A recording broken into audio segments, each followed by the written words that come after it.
Hello, চলো আজকে তোমাদের সাথে শেয়ার করি আমার অফিসের পরের রুটিন। তার আগে ছোট করে আমার নিজের বিষয়ে তো কিছু বলি।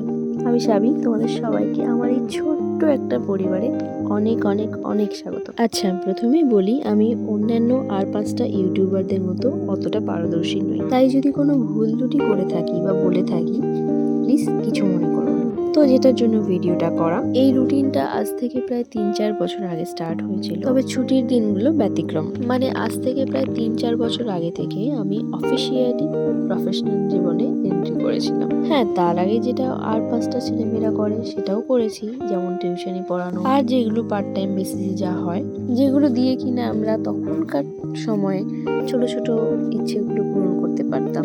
নিজের টিউশনের খরচ নিজেই দিতে পারতাম, একটা নোটবুক, বই এইসব কেনা।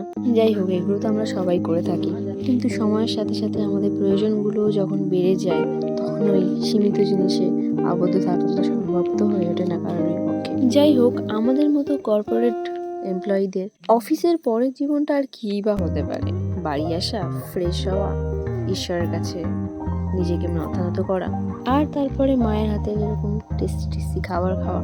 আর আজকের আমার মা টেস্টি খাবারের মধ্যে বানিয়েছিল মাছের ঝোল, একটা চচ্চড়ি, ভাত, ডাল, ব্যাস। আর আমার এটা বরাবরই অভ্যেস খাওয়ার পরে স্কিন কেয়ার করা, ওই যতটুকু করি আর কি। আর এগুলোর মধ্যে দিয়ে আমি আমার মা ভাইয়ের সাথে ইম্পর্টেন্ট কথাগুলো সেরে নিই। আর এই জন্যই সেরে নিই, তারপরে আমি আবার ডায়েরি নিয়ে বসে পড়ি লেখালেখি করার জন্য।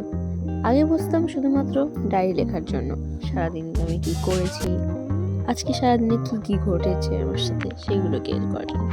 কিন্তু এখন আমার ডায়েরি নিয়ে বসা হয় স্ক্রিপ্ট লেখার জন্য।